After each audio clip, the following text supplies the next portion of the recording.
The scream came first, not hers, but his, and that was when Helena Keller knew she had to run. She stood barefoot in the hallway of the townhouse she'd called home for 3 years, her husband's voice reverberating through the walls like thunder. Malcolm was throwing things again, glass shattering in the kitchen, and she could hear his business partner trying to calm him down. The conversation had started civil enough an hour ago. Now it had deteriorated into rage, the kind that always found its way to her eventually. Helena's hands trembled as she gripped the doorframe. Her ribs still ached from last week. The bruises had yellowed now, easier to hide, but the memory of his fists remained fresh. She'd made excuses for 2 years' stress from work, the pressure of his family's expectations, his drinking. But tonight, something in his voice told her that if she stayed, she wouldn't survive the week. She grabbed the first thing within reach. A cream-colored shawl draped over the coat rack. It had been her grandmother's, soft cashmere that smelled faintly of lavender. Helena wrapped it around her shoulders and slipped out the front door, while Malcolm's shouting continued unabated. The October air bit at her skin. She wore only a thin cotton dress, the kind Malcolm insisted she wear at home, demure, pale, making her look smaller than she was. Her feet hit the cold pavement and she started walking. She had no phone, no wallet, no keys, just the shawl and the clothes on her back. London at midnight was a different creature than London by day. The streetlights cast long shadows between the historic buildings, and the city's usual crowds had thinned to late-night wanderers and the occasional taxi. Helena walked without direction, her only goal to put distance between herself and the man she'd been foolish enough to marry. She'd met Malcolm at a charity gala. He'd been charming, attentive, everything her previous relationships hadn't been. His family owned a pharmaceutical empire, and he'd swept her off her feet with expensive dinners and weekend trips to the countryside. She'd been a junior editor at a publishing house, impressed by his confidence and the way he seemed to have his entire life mapped out. The first time he'd grabbed her wrist too hard had been 6 months after the wedding. He'd apologized, blamed stress, bought her flowers. The second time had been worse. By the third, she'd stopped counting. Helena's feet carried her through Mayfair, past the elegant Georgian facades and private gardens. She didn't know where she was going, only that she couldn't stop. If she stopped, she'd have to think. If she thought, she'd realize she had nothing, no money, no friends close enough to impose on at this hour. No family left since her grandmother had passed. The tears came suddenly, hot against her cold cheeks. She ducked into an alley to compose herself, leaning against brick that was probably centuries old. How had her life come to this? She was 26 years old, educated, supposedly intelligent, and yet she'd let herself become trapped in a cage of her own making. A sound made her freeze. It was subtle, the whisper of fabric, the soft impact of footsteps that were too quiet, too controlled. Helena looked up and saw 3 figures blocking the mouth of the alley. They moved with an unsettling grace, and even in the dim light she could see their faces were wrong. Too pale, too angular, beautiful in a way that made her instincts scream danger. "Well, well," the closest one said. His voice was smooth, accented with something old and foreign. "What do we have here?" "A lost little lamb." Helena pressed herself against the wall. "Please, I don't have anything. No money, no, we don't want your money, sweet thing." The figure stepped closer, and Helena could see his eyes now. They were crimson, glowing faintly in the darkness. "We want something much more essential." Her mind stuttered over the impossibility of what she was seeing, but her body already knew. She'd read enough stories, seen enough movies. Vampires. They were vampires, and she was about to die in an alley wearing nothing but a dress and her grandmother's shawl. The vampire lunged. Helena screamed and threw her arms up instinctively. The impact never came.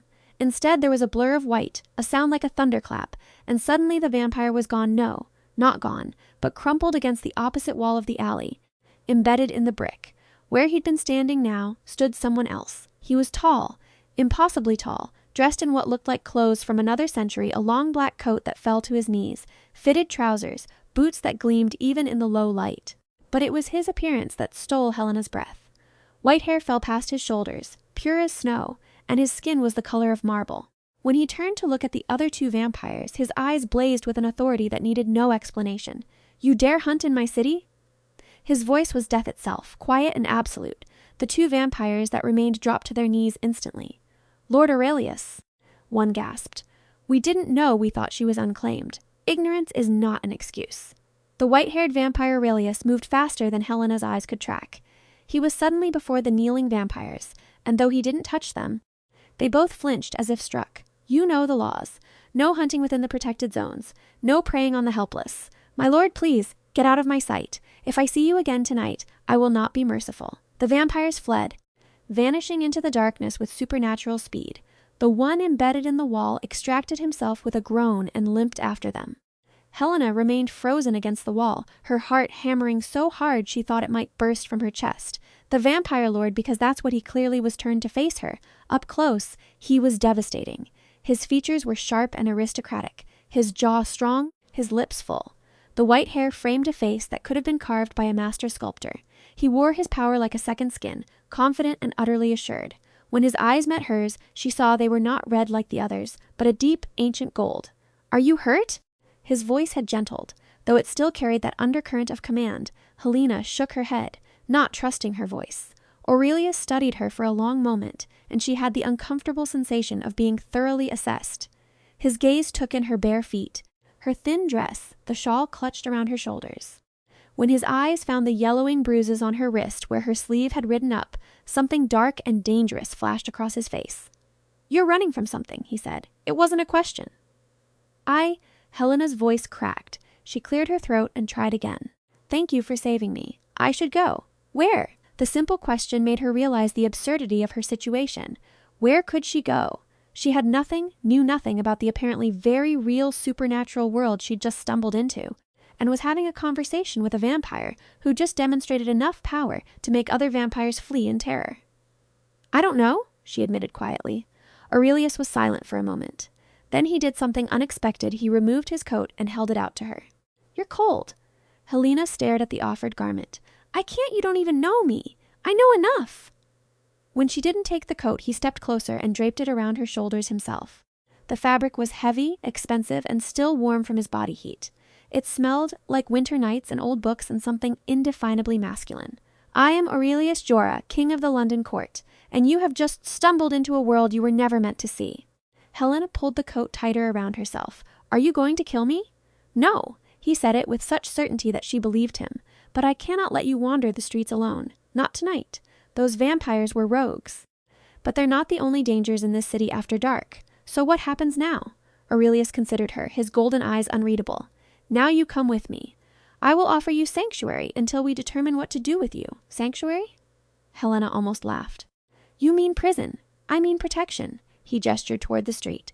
"You fled your home with nothing but a shawl. You have nowhere to go. I am offering you a safe place to sleep, food, and time to think without fear. You may refuse, but I would advise against it." Helena looked past him at the dark street beyond. He was right. She had nothing and nowhere to go. And if vampires were real, what else was out there? At least this one had saved her life rather than ended it. "Okay," she whispered. "Okay." Aurelius inclined his head, a gesture that seemed royal despite the modern setting. "Follow me."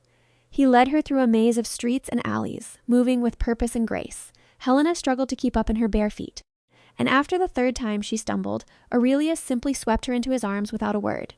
"I can walk," she protested, even as her body betrayed her by relaxing into his hold. "You're injured and exhausted."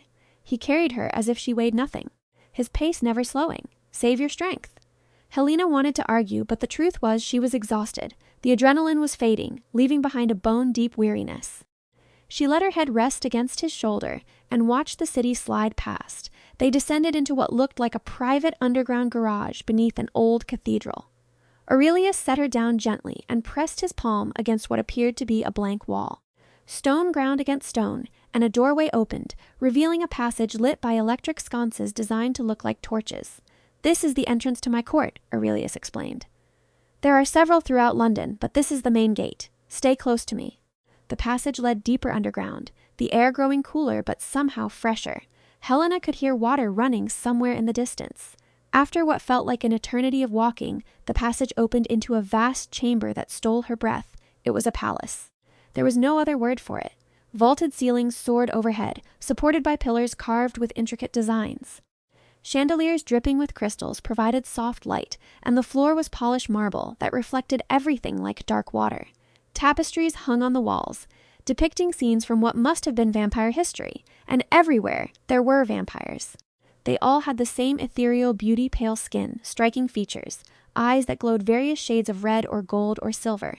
They dressed in a mixture of modern and historical clothing, creating an unsettling anachronism, and when Aurelius entered, Every single one of them stopped and bowed. Helena felt like she'd fallen into a fairy tale, except the creatures here were predators, not friendly woodland animals. "My lord," a female vampire approached, her silver hair braided elaborately. "You've returned early." "And with a guest?" "Lady Isadora," Aurelius acknowledged. "This is Helena. She will be staying in the East Wing as my personal guest. See that she is given appropriate rooms and clothing."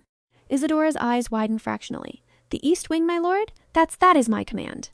Aurelius's voice carried steel beneath the silk. "Of course." Isadora bowed deeply, then turned to Helena with a smile that was polite but calculating. "Please come with me. I'll show you to your quarters." Aurelius caught Helena's wrist gently before she could follow. His touch was cool but not unpleasant. "You are under my protection now," he said quietly. "No one in this court will harm you. That is my decree." Helena nodded, too overwhelmed to do more than trust this stranger who'd saved her life. The East Wing was another revelation. Isadora led her through corridors lined with artwork that probably belonged in museums, past rooms that glimpsed libraries and ballrooms and chambers whose purposes Helena couldn't begin to guess. Finally, they arrived at a set of double doors carved with roses and thorns. "This is your suite," Isadora announced, pushing the doors open. The rooms beyond were magnificent, a large bedroom with a 4-poster bed draped in deep blue silks, a sitting room with comfortable furniture and a fireplace, an ensuite bathroom with a tub that could fit 3 people. Everywhere Helena looked, she saw luxury and careful attention to detail.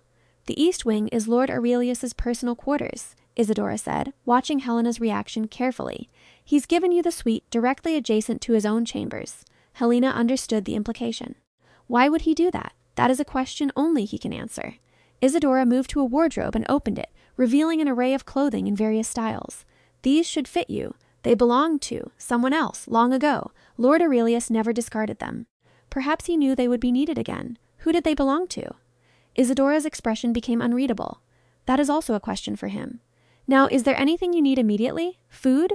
Water?" Helena realized she was starving. "Food would be wonderful. I'll have something sent up. And Helena?" Isadora paused at the door. "Whatever brought you here, whatever you're running from, you're safe now. Lord Aurelius does not give his protection lightly, but when he does, it is absolute. No one, vampire or human, will touch you while you are under his roof." After Isadora left, Helena collapsed onto the edge of the bed and finally let herself process what had happened. She'd fled her abusive marriage, been attacked by vampires, and was now apparently the personal guest of a vampire king in an underground palace. It was impossible. It was insane. It was real. She looked down at her bruised wrists and felt tears prick her eyes again. Malcolm had done this. Malcolm, who'd promised to love and cherish her. Malcolm, who'd systematically isolated her from friends, controlled her money, dictated what she wore and ate and said. Malcolm, who'd hit her and then made her believe it was her fault. A knock at the door interrupted her thoughts. A young vampire entered with a tray of food, bread, cheese, fruit, wine. He set it on the table without a word and left just as silently. Helena ate mechanically, tasting nothing. When she finished, she drew a bath and sank into water hot enough to turn her skin pink. She scrubbed at her body as if she could wash away the last 3 years. Later, wrapped in a silk robe she'd found in the wardrobe, Helena stood at the window of her suite. It looked out not onto the city but onto an underground garden, impossibly lush and green despite the lack of sunlight. Small lights twinkled among the plants, and she could see paths winding between flower beds. "It uses artificial sunlight," a voice said behind her. Helena spun to find Aurelius standing in the doorway. He'd changed into simpler clothes, black trousers, and a white shirt that somehow made him look even more otherworldly. "I'm sorry," she said immediately. "Should I not be looking?" "You may look at whatever you wish. These are your quarters now." He stepped into the room but maintained a respectful distance. "I came to ensure you were settling in adequately." "It's more than adequate. It's..." Helena gestured helplessly at the luxury surrounding her. "Why are you being so kind to me? You don't know me." Aurelius was quiet for a long moment. "I saw your bruises," he said finally. "I saw you running through the streets in bare feet with nothing but a shawl for protection. I saw the fear in your eyes, and not fear of the vampires hunting you, but fear that predated that moment. Someone hurt you, repeatedly." Helena wrapped her arms around herself. "That's not your problem. Perhaps not. But I am a king, Helena, and kings have certain responsibilities. One of mine is to ensure that those within my domain are protected from predators, whether they have fangs or not. I'm not within your domain. I'm human. You are within my domain now." He said it with such finality that she didn't argue. "And you will remain here until you are ready to face the world again. However long that takes, I can't impose. You are not imposing. I am offering." Aurelius moved closer, and Helena found herself tilting her head back to maintain eye contact. "I have ruled this city's vampires for 300 years. In that time, I have seen every cruelty humans and vampires alike can inflict upon each other.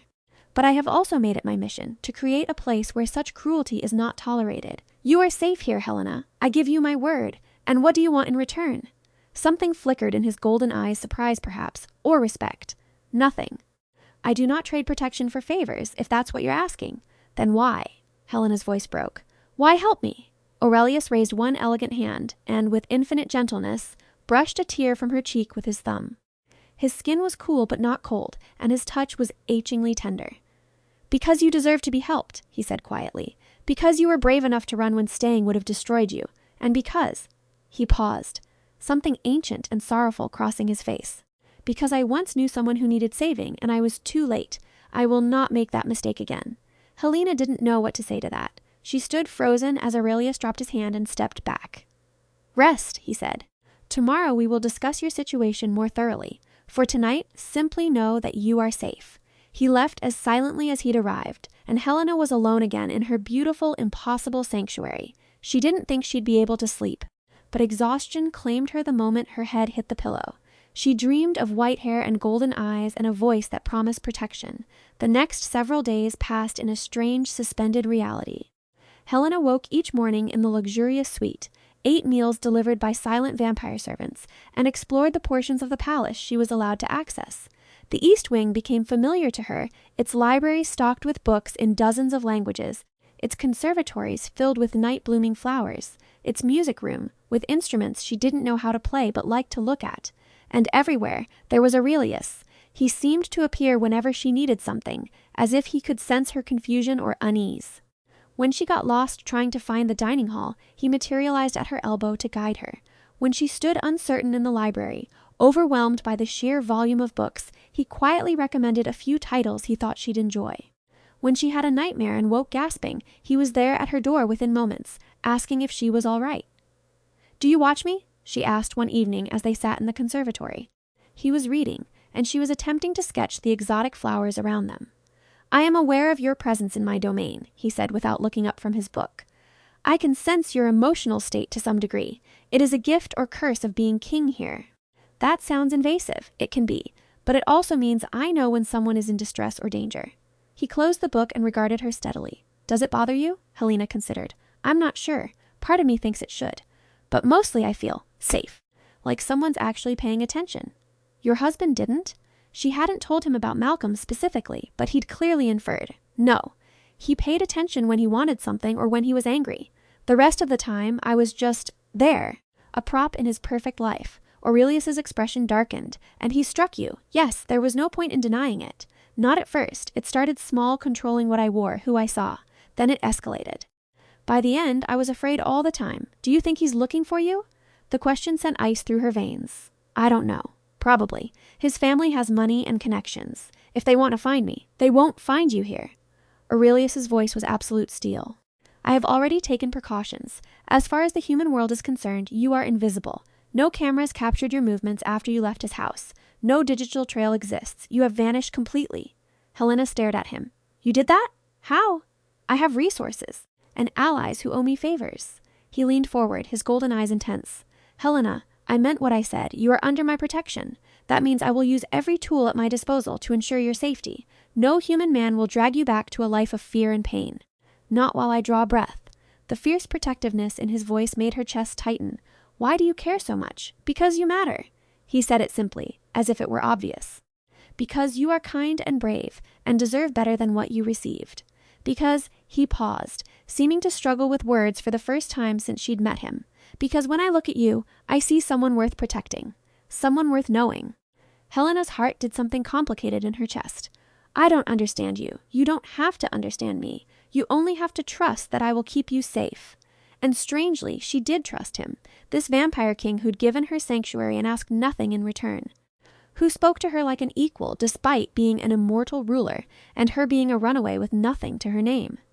Who looked at her bruises with fury but touched her with gentleness. She was beginning to realize she might be in trouble of a different kind. A week into her stay, Isadora invited Helena to join her for tea in one of the palace's smaller sitting rooms. The vampire woman had been cordial but distant, and Helena was surprised by the invitation. "I wanted to apologize," Isadora said once they were settled with delicate cups of blood-scented tea that Helena politely declined.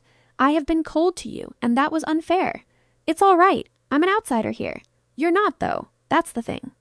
Isadora set down her cup and looked at Helena directly. "Do you know what it means that Lord Aurelius has given you the East Wing?" "Not really. You mentioned it was his personal quarters. It's more than that. The East Wing is sacrosanct. Only those most trusted, most valued, are allowed there. In 300 years, only a handful of people have been given quarters in that wing, and none of them were human." Helena felt her pulse quicken. "What are you saying?" "I'm saying that Lord Aurelius is treating you as something precious, as someone of tremendous importance, and the court has noticed." Isadora leaned forward. "Some are pleased. They see it as a sign that our king is finally allowing himself to care for someone again. Others are concerned about a human having such access and influence. But all of us are watching to see what this means. I don't want influence. I just want safety. I believe you. But you need to understand Lord Aurelius has not shown interest in anyone since Evangeline." "Who was Evangeline?" Isadora's expression became sorrowful. She was human, and she was the woman Lord Aurelius loved 3 centuries ago, the one he couldn't save. Helena's breath caught. What happened to her? She was killed by a rival vampire lord who wanted to hurt Aurelius. He was too late to prevent it, and her death nearly destroyed him. He swore he would never again allow himself to care for a human, that the risk was too great. Isadora met Helena's eyes. "Until you." The weight of that information settled over Helena like a blanket. "I didn't ask for this. No one asks for fate. But it finds us anyway." Isadora smiled, and for the first time, it seemed genuine. "For what it's worth, I think you're good for him. He seems more alive than he has in centuries. And I think he's good for you, too. I've seen the way you look at him when you think no one's watching." Helena wanted to deny it, but she couldn't, because it was true. She'd started looking for Aurelius in every room she entered. Her heart jumped when she heard his voice. She felt safest when he was near. And when he looked at her with those ancient golden eyes, she felt seen in a way she never had before. "It's impossible," she whispered. "I'm human. He's a vampire king. We're from different worlds. Perhaps love doesn't care about such boundaries." Isadora stood gracefully. "Just be careful with his heart, Helena. It's been broken before, and I don't think it could survive being broken again." After Isadora left, Helena sat alone with her thoughts. Love. The word terrified her. She'd thought she loved Malcolm once, and look how that had ended. How could she trust her own judgment about her feelings for Aurelius? But Aurelius wasn't Malcolm. He was nothing like Malcolm. Where Malcolm had controlled, Aurelius gave freedom. Where Malcolm had diminished, Aurelius saw worth. Where Malcolm had hurt, Aurelius protected. Helena realized she was falling in love with a vampire king, and she had no idea what to do about it. That night, unable to sleep, she wandered the palace halls. She ended up in the music room, staring at a grand piano that gleamed in the low light. She hadn't played since before her marriage. Malcolm had said it was childish, a waste of time, but her fingers itched to touch the keys. "Do you play?" Aurelius's voice came from behind her. She should have been startled, but somehow she'd known he'd find her. "I used to. I'm probably terrible now." "May I hear you try?" Helena sat at the bench, her heart pounding. She placed her fingers on the keys and began to play. It was halting at first, rusty with disuse, but muscle memory took over. She played a piece by Chopin, melancholy and beautiful, and as she played, years of pain seemed to flow out through her fingertips. When the last note faded, she found tears on her cheeks.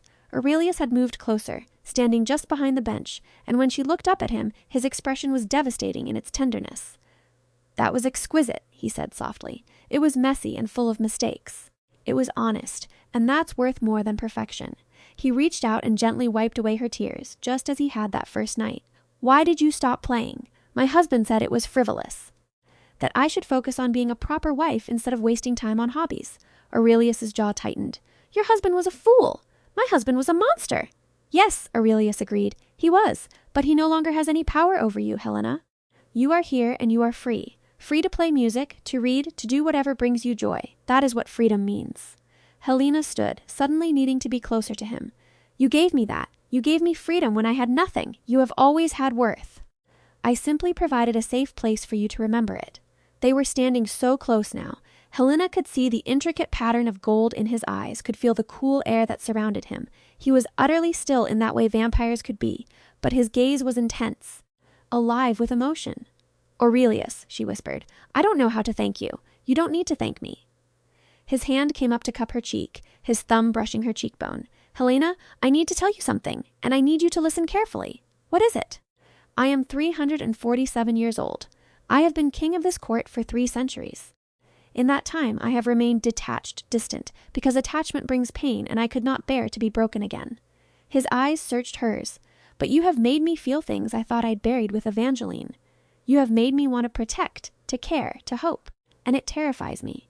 Helena's breath caught. "Why? Because you are human and fragile and mortal, and I am none of those things. Because caring for you means risking the kind of pain I swore I'd never endure again. Because despite all of that, I find I cannot help myself." His voice dropped to barely a whisper. "I am falling in love with you, Helena Keller, and I don't know what to do about it." Her heart felt like it might burst. "Aurelius, you don't have to say anything. I know this is complicated. I know you're still healing from what your husband did. I know the last thing you need is pressure from me. But I needed you to know the truth. I needed you to understand why I gave you the East Wing, why I watch over you, why your safety and happiness have become more important to me than my own." Helena reached up and placed her hand over his, where it still cupped her cheek. "I'm falling in love with you too," she said, the words tumbling out before she could stop them. "I know it's crazy. I know it's too fast. I know I should be more careful after Malcolm. But you're nothing like him. You make me feel safe and valued and seen, and when you're near, I feel like I can finally breathe." Aurelius closed his eyes, and for a moment he looked like a man in prayer. When he opened them again, the intensity there stole her breath. "May I kiss you?" he asked, his voice rough with emotion. "Yes," Helena breathed. He bent slowly, giving her every opportunity to pull away. When his lips finally met hers, it was gentle, reverent, as if she were something precious that might break. The kiss tasted like winter and starlight, and when Helena parted her lips to deepen it, Aurelius made a sound low in his throat that sent heat cascading through her body. His hands moved to her waist, pulling her closer but still carefully, always carefully. She could feel the leashed power in him, the control he maintained even as passion sparked between them. When they finally broke apart, both breathing hard despite Aurelius not needing air, Helena felt fundamentally changed. "I will court you properly," Aurelius said, his forehead resting against hers. "I will give you time to heal and to be certain of your feelings. I will not rush you or pressure you, but know that my intentions are serious, Helena. If you choose me, if you truly want this, I will give you everything I have. My protection, my loyalty, my heart, my kingdom, all of it will be yours." "I don't want a kingdom," Helena said, laughing wetly. "I just want you, then you shall have me." He kissed her forehead, soft and sweet, for as long as you desire. They stood together in the music room, holding each other, and Helena felt the final pieces of her shattered heart begin to knit themselves back together. The courtship that followed was unlike anything Helena had experienced. Aurelius was attentive without being controlling, affectionate without being demanding. He took her on walks through the underground gardens, explaining the various plants and their properties. He read to her in the library, his voice rich and mesmerizing as he brought ancient stories to life. He taught her about vampire politics and history, never condescending, always treating her as an intellectual equal. And he touched her with a reverence that made her feel worshipped. A hand at the small of her back as they walked, fingers brushing hers as they passed books back and forth. Gentle kisses pressed to her temple or knuckles when he thought she wasn't paying attention. Helena blossomed under his care. She began to smile more, laugh more. The haunted look faded from her eyes, replaced by cautious hope. She started playing piano again, filling the music room with melody. She read voraciously from the library, devouring histories and philosophies and novels. She even began to interact more with the vampire court, finding that most of them were curious and welcoming rather than threatening. But it couldn't last forever. 2 months after her arrival, Isadora came to Helena with grave news. "Your husband has been making inquiries. He's hired private investigators, and they're getting closer to the truth." Helena felt ice flood her veins. "How close? Close enough that we need to act. Lord Aurelius is handling it, but you need to know that Malcolm Harrington is not giving up. He's telling everyone you were kidnapped, that he's a devoted husband searching for his missing wife. He's even offering a substantial reward for information. That's a lie. I left voluntarily. We know that. But he's convincing and he has resources. Lord Aurelius wants to speak with you about options." Helena found Aurelius in his personal study, a room she'd only recently been invited to enter. He stood at a window that somehow showed the night sky above London, his profile sharp and troubled. "You heard," he said without turning. "Yes. What do we do?" Aurelius finally looked at her, and his expression was fierce. "We end this. I will not allow him to terrorize you further, Helena. The question is how you want to handle it. What are my options? I can make him disappear, permanently." Aurelius said it calmly, matter-of-factly. He would simply cease to exist, and no one would ever find evidence of what happened to him. Helena's first instinct was to recoil, but she forced herself to think about it logically.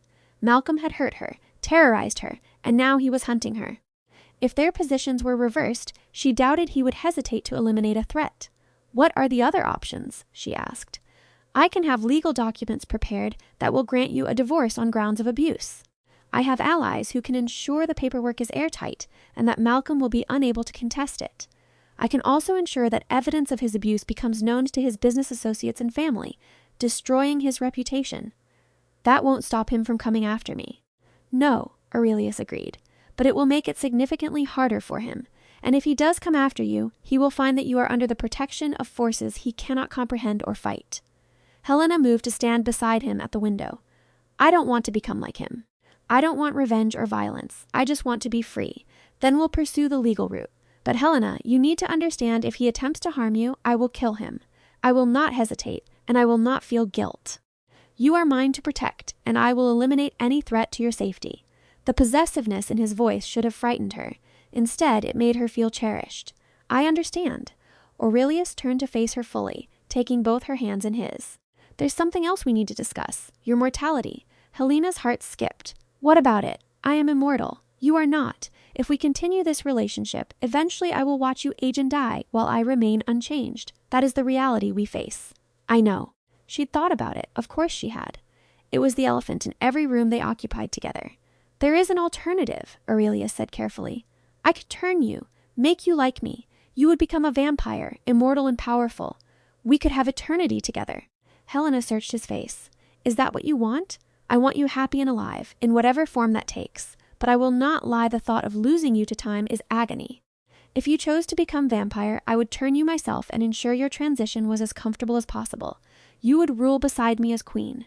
The offer was staggering. Immortality, power, eternity with the man she loved. But it was also terrifying. To give up her humanity, to become something else entirely. "I need time to think about it," she said. "Of course. It's not a decision to make lightly. Just know that whatever you choose, I will stay by your side for as long as you'll have me." Helena kissed him then, pouring all her conflicted emotions into it. Aurelius responded with his usual controlled passion, holding her like she was the most precious thing in his world. The legal battle began swiftly. Aurelius's lawyers, both human and vampire, moved with supernatural efficiency. Within a week, divorce papers had been filed citing extensive abuse, and Malcolm had been served. His response was immediate and vicious. He held a press conference, weeping crocodile tears, as he claimed Helena had been manipulated and taken from him. He showed doctored photos that made her look happy and healthy, claiming she'd been suffering from mental health issues. He painted himself as the devoted husband desperate to save his wife. Helena watched the news coverage from the safety of the palace and felt sick. "He's lying about everything. Let him lie," Aurelius said coldly. "We have documentation. Medical records that we've subpoenaed showing your injuries and the dates they were treated. Testimony from neighbors who heard the fights. Security footage from the building across the street that captured you fleeing in bare feet while your husband screamed threats. His lies will crumble under the weight of evidence." And they did. Malcolm's lawyers attempted to suppress the evidence, but Aurelius's team was relentless. Piece by piece, they dismantled Malcolm's facade. Former employees of his family's company came forward with stories of his temper and violence. Friends of Helena's that Malcolm had driven away gave statements about his controlling behavior. His own family, horrified by the revelations, quietly distanced themselves. The divorce was granted within 2 months, faster than should have been possible. Helena was awarded a substantial settlement, though she'd initially wanted nothing from him. "Take it," Aurelius advised. "He owes you for the pain he caused. Use it to rebuild your life however you choose." The day the divorce was finalized, Helena felt lighter than she had in years. She was free, legally, officially free. Malcolm attempted to contact her once after that. He somehow tracked down a phone number and left a venomous voicemail, promising that she would regret leaving him, that he would make her pay for destroying his reputation. He disappeared 3 days later. "I didn't kill him," Aurelius told her when she asked. "But I did ensure he was relocated far from London. He now lives in a remote village in Scotland under a different name, with very clear instructions that if he ever attempts to contact you or return to London, the consequences will be severe. He believes he is under witness protection. In reality, he is under my surveillance. Will he stay away? He's terrified enough that I believe so. But if he doesn't, I will know immediately. And then," Aurelius's smile was cold and dangerous, "then I will be significantly less merciful." With Malcolm dealt with and her freedom secured, Helena finally had space to breathe and consider her future. She was 26 years old, divorced, and deeply in love with an immortal vampire king. The question of whether to become vampire herself weighed heavily on her mind. She sought counsel from various members of the court, wanting to understand what the change would truly mean.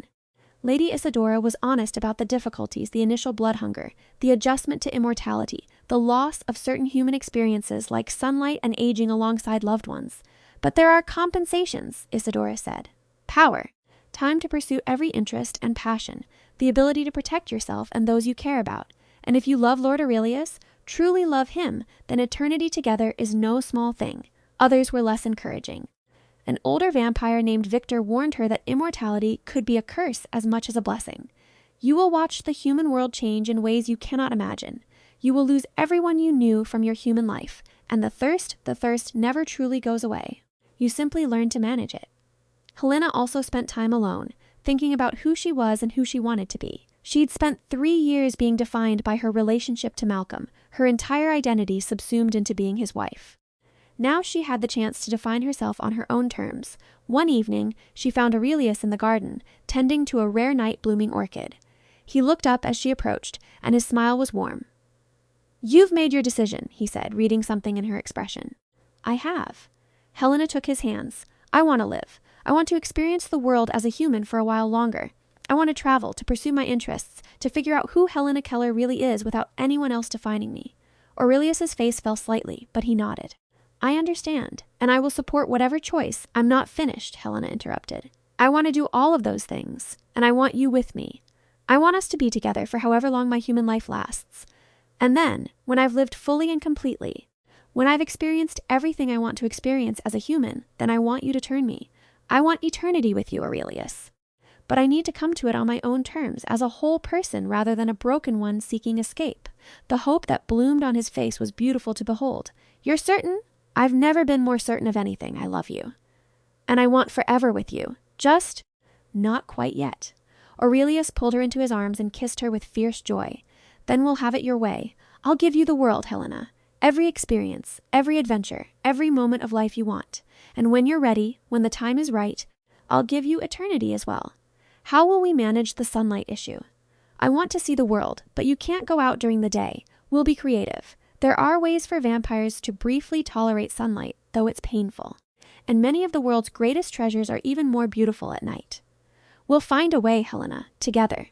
The word together had never sounded so perfect. The next several months were a whirlwind. Helena and Aurelius traveled extensively, though they always returned to London between trips.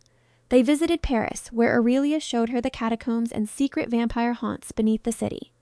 They went to Venice, gliding through the canals at midnight, while Aurelius told her stories of the vampire court that had once ruled there.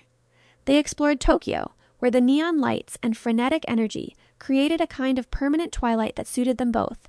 Everywhere they went, Helena blossomed. She bought art and tried exotic foods, and learned to speak Italian and Japanese with varying degrees of success.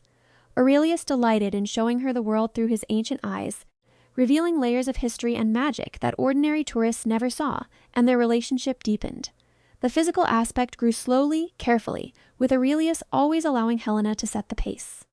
When they finally made love for the first time in a hotel room in Prague, rain pattering against the windows, it was tender and passionate, and everything Helena hadn't known intimacy could be. Afterwards, lying in his arms, Helena traced the pale skin of his chest. "I used to think I was broken," she said quietly, "that Malcolm had damaged me so fundamentally that I'd never be able to trust someone again." "You're not broken," Aurelius murmured, pressing a kiss to her hair. "You were wounded, but you healed." That takes tremendous strength. I healed because you gave me safe space to do it. You never pushed, never demanded. You let me find myself again. I only provided the space. You did the work, Helena. Never forget that. Back in London, Helena began to build a life that was entirely her own. She used her settlement money to open a bookshop specializing in rare and antique books, with Aurelius's connections helping her acquire inventory. The shop became a meeting place for London's literary community, and Helena found joy in matching readers with perfect books. She also became more involved with the vampire court, attending their gatherings and slowly earning the respect of the ancient creatures who served Aurelius. They saw how their king had changed since Helena's arrival, how he smiled more, laughed more, seemed more engaged with the world. "You've been good for him," Lady Isadora told her at one such gathering. "The court hasn't seen him this alive in centuries." "He's been good for me too," Helena replied, watching Aurelius across the room as he discussed politics with several elder vampires. "He saved my life in more ways than one." But their happiness couldn't exist in complete isolation from threat. A year into their relationship, a new danger emerged. Victor came to Aurelius with disturbing news. "There's a faction of vampires who are unhappy with your rule, my lord. They believe you've been weakened by your attachment to the human. They're calling you soft." Aurelius's expression turned glacial. "Let them call me what they wish. They're planning something. A challenge to your authority, possibly an attempt to take the throne. Who leads them? Lord Cassius. He's been recruiting from the younger vampires, promising them a return to the old ways, unrestricted hunting, no protection for humans, vampire supremacy." Helena felt ice in her stomach. "Is he dangerous?" "Very," Victor said grimly. "He's nearly as old as Lord Aurelius and almost as powerful, and he has no compunctions about collateral damage." Aurelius reached for Helena's hand. "I won't let him touch you. This is because of me, isn't it? Because you chose to protect me. This was inevitable." Aurelius corrected. "Cassius has always resented my rule. You are simply the excuse he's using to rally support. If it weren't you, it would be something else." "What do we do?" "I deal with Cassius. You stay safe within the palace." But Helena had learned to be brave over the past year. "No, I won't hide. If this is happening because of me, I want to face it. Helena, I'm not the same broken woman who fled into the night wearing only a shawl. You helped me become strong again, Aurelius. Let me stand with you." He studied her face, and whatever he saw there made him nod slowly. "Very well, but you stay by my side at all times, and if I tell you to run, you run. Agreed?" "Agreed." The confrontation came 3 nights later. Cassius and his followers, numbering nearly 30 vampires, entered the main hall of the palace, their presence a clear challenge to Aurelius's authority. Cassius himself was imposing, tall and dark, where Aurelius was tall and pale, with crimson eyes that burned with ambition. He looked at Helena with undisguised contempt. "So this is the human pet that has made our king forget who he is," Cassius said, his voice dripping with disdain. "I am Helena Keller," she said, lifting her chin, "and I am no one's pet." Cassius laughed. "Bold words from a fragile mortal. You've made our king weak. Little human, you've turned him from his true nature." "I've done nothing of the sort," Aurelius said, his voice carrying the weight of centuries of authority. "I am exactly who I have always been, a king who protects those within his domain and who refuses to let ancient prejudices dictate how that domain is run. You've gone soft. You protect humans as if they matter. You've installed one in your personal quarters. You've even granted her access to court gatherings. It's an insult to everything we are. What you call soft, I call civilized. What you call weakness, I call progress." Aurelius stood from his throne, and the temperature in the room seemed to drop. "You challenge my authority, Cassius. State your terms, single combat. Winner takes the throne and decides the fate of the court and the fate of your little human." Helena's blood ran cold, but Aurelius simply smiled. It was not a pleasant expression. "Accepted. But know this, Cassius, if you threaten what is mine, I will show you exactly how soft I am." The combat took place in the palace's training arena, with the entire court as witnesses. Helena stood in the front row between Isadora and Victor, her heart in her throat. Vampire combat was brutal and beautiful. Aurelius and Cassius moved faster than her eyes could track, blurs of white and darkness colliding with sounds like thunder. Cassius was powerful, his attacks vicious and unrelenting, but Aurelius was controlled fury. Centuries of experience allowing him to anticipate and counter every move. Blood was spilled dark and viscous, staining the arena floor. Both vampires took wounds that would have killed humans instantly. But they fought on, neither willing to yield. It was when Cassius tried to break toward Helena that Aurelius truly showed his power. The vampire king appeared between Cassius and the spectators, in a movement too fast to see. His hand closed around Cassius's throat. and the temperature in the entire arena plummeted until Helena could see her breath. "You threatened her," Aurelius said, his voice echoing with inhuman power. "You made this personal. That was your mistake." What happened next was almost too fast to follow. Aurelius moved with such speed and precision that Cassius had no time to counter. Within seconds, the challenger was on the ground, Aurelius's hand still at his throat, his body unable to move. "Yield," Aurelius commanded. "Never," Cassius spat. "Then die. Wait!" Helena found herself stepping forward, despite Victor trying to hold her back. "Don't kill him." Aurelius turned his golden eyes to her, and they burned with barely contained rage. "He challenged my authority and threatened your life. Death is the traditional punishment." "But you're not traditional," Helena said, approaching slowly. "You said yourself that you're trying to build something better, something more civilized. If you kill him now, you prove his point that you're no different from the old ways. What would you have me do? Exile him, strip him of his titles, and send him away? Show mercy where he would have shown none, prove that your way is stronger." Aurelius held her gaze for a long moment. Then he looked down at Cassius. "You heard her. I grant you your life, but you are banished from this court and this city. If you ever return, if you ever threaten mine again, there will be no mercy. Now get out of my sight." He released Cassius, who scrambled away, humiliated but alive. The vampire's followers stood uncertain until Aurelius' gaze swept over them. "Anyone else wish to challenge my authority? Or can we return to the business of ruling with wisdom rather than bloodlust?" One by one, the vampires bowed their submission. The challenge was over. Later, in the privacy of their quarters, Aurelius pulled Helena into his arms and held her so tightly she could barely breathe. "You could have been killed," he said, his voice rough. "If Cassius had reached you, but he didn't. You protected me." Helena pulled back to look at him. "And I protected you in a way. Your mercy today earned you more loyalty than violence ever could. The court saw that you're strong enough to choose compassion. I wanted to kill him. I wanted to tear him apart for threatening you. I know, but you didn't. That's what makes you a great king, Aurelius. Not your power, but your restraint." He kissed her then, deep and desperate, and Helena tasted the fear he'd been holding at bay. She kissed him back just as fiercely, pouring all her love and trust into the contact. When they finally broke apart, Aurelius rested his forehead against hers. "I cannot lose you. The thought of you being harmed is the only thing that can bring me to my knees. You won't lose me. We're going to have decades together, remember? And then eternity." "I promise you, Aurelius, I'm not going anywhere." The years that followed were the happiest of Helena's life. Her bookshop flourished, becoming a beloved fixture of the literary community. She wrote articles about rare books and gave talks at universities. She traveled with Aurelius to every corner of the globe, collecting experiences like treasures. She also aged, gracefully but noticeably. By the time she turned 35, there were fine lines at the corners of her eyes. At 40, silver threads appeared in her hair. Aurelius watched each change with bittersweet tenderness, knowing that every year brought them closer to the decision they'd postponed. Helena felt it too, the awareness of time passing, of her mortal body slowly wearing down, while Aurelius remained exactly as he'd been the night they met. She still loved her human life, but she also knew that she wanted what came after more. On the night of her 45th birthday, Helena found Aurelius on the balcony of their quarters, looking out over the underground gardens they'd walked through countless times.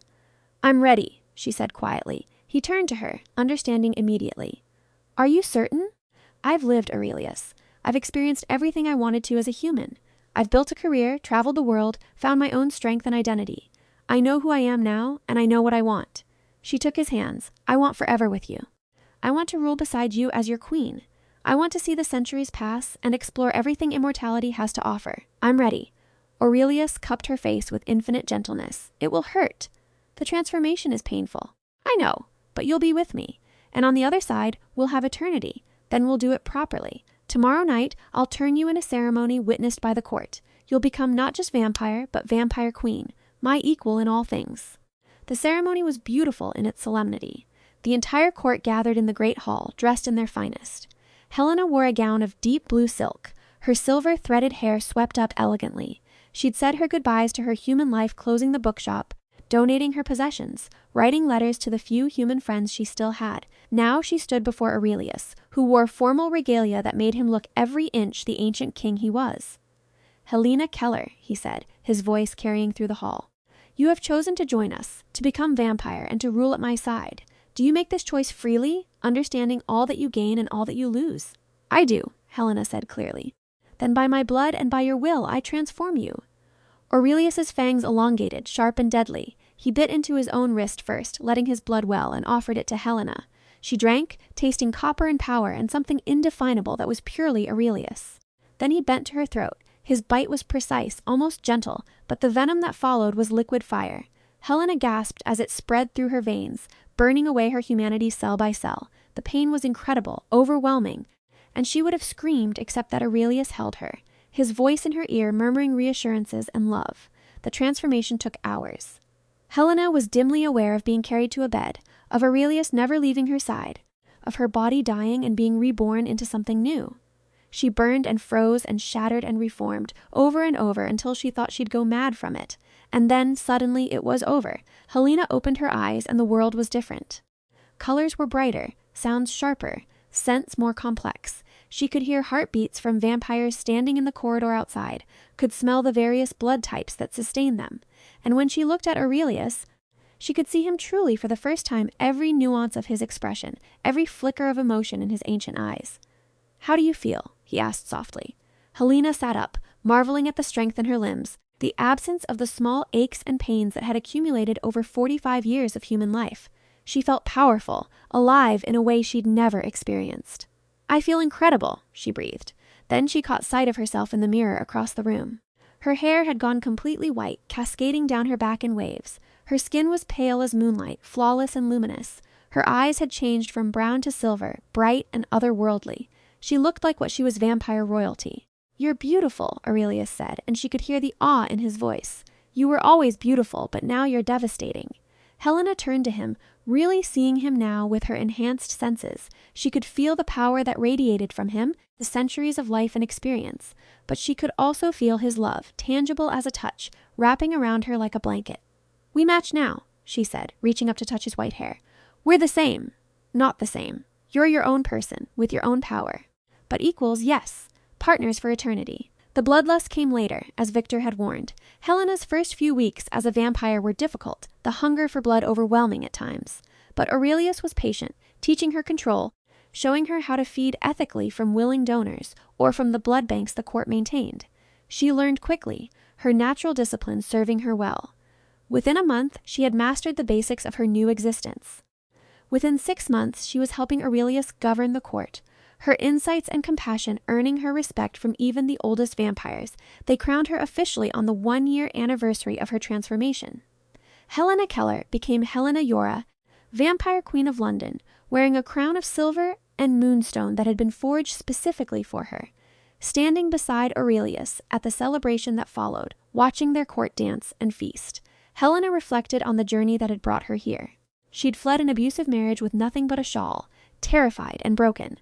Aurelius had given her sanctuary, not just a room, but an entire wing of his palace. He'd given her safety, time, love, and ultimately forever. "What are you thinking?" Aurelius asked, pulling her into his arms for a dance. "That I'm grateful," Helena said, resting her head against his chest. "For that night you found me in the alley. For everything you've given me since." "You gave me just as much," Aurelius replied. "You gave me hope again. You reminded me that love is worth the risk, that opening your heart is not weakness but strength. You saved me, Helena, just as much as I saved you." She tilted her head up to kiss him, soft and sweet, in front of their entire court. When they broke apart, applause rippled through the hall. "To eternity?" Helena murmured. "To eternity," Aurelius agreed. "I love you, my queen. I love you, my king." They danced beneath chandeliers of crystal, surrounded by immortals who had witnessed centuries, and Helena knew that this was only the beginning. She had decades behind her and millennia ahead, all of them to be spent with the vampire king who'd saved her and the life they'd built together. She'd fled her marriage with nothing but a shawl. Aurelius had given her his entire wing, his protection, his heart, and his eternal love. And now they would walk through the centuries together, partners in all things, proving that even immortal monsters could find redemption in love. The story of how Helena Keller became Helena Jora, from broken refugee to vampire queen, would be told in the London court for generations. It became a legend, proof that strength could be found in mercy, that power lay in protection, and that true love could transcend the boundaries between mortal and immortal worlds. Years turned to decades, decades to centuries. Helena never forgot her human life or the lessons it had taught her. She used her experience to create policies protecting vulnerable humans. establishing safe houses for those fleeing dangerous situations, and working to ensure that no one under their domain suffered the way she once had. Aurelius watched his queen work with fierce pride. Together, they transformed the London court into something unprecedented, a place where vampires and humans coexisted in relative peace, where power was tempered with compassion, and where love was celebrated rather than seen as weakness. They traveled the world still, now as equals, exploring the changing centuries together. They weathered wars and plagues, political upheavals, and social revolutions. Through it all, they remained devoted to each other, their bond only growing stronger with time. On quiet nights, they would return to the East Wing, to the suite where Helena had first stayed as a frightened human refugee. The rooms had been preserved exactly as they were that first night, a reminder of where they'd begun. "Do you ever regret it?" Aurelius asked once, hundreds of years after her transformation. "Giving up your mortality?" Helena, looking not a day older than she had the night she'd been crowned queen, smiled and took his hand. "Not for a single moment. You gave me everything, Aurelius. Safety, love, purpose, and eternity. How could I regret that? You gave me just as much. You gave me back my heart." They kissed as they had countless times over the centuries, and the love between them remained as fierce and tender as it had been that first night in the music room when he'd admitted he was falling for her. Some stories end with happily ever after. This one continued beyond it, into happily ever forever, a vampire king and his queen, ruling with wisdom born from pain, loving with hearts that had once been broken but had healed stronger than before. Helena had fled her marriage with nothing but a shawl, and Aurelius had given her his entire wing. In return, she'd given him her love, her loyalty, her life, and her eternity. And together they proved that even in darkness, love could be the brightest light of all. Their story became the foundation upon which the London court built its future, a testament to the transformative power of love, protection, and the courage to choose happiness, even after surviving the worst. And though centuries passed and the world changed beyond recognition, one thing remained constant. Aurelius and Helena, king and queen, partners and lovers, walking through eternity hand in hand, their love immortal and unbreakable. The end was really just their beginning, and their beginning had no end, only the endless unfolding of forever, shared between two souls who had found in each other everything they'd ever needed. A vampire king who had learned to love again, and a human woman who had found the strength to become a vampire queen. Together, they were complete.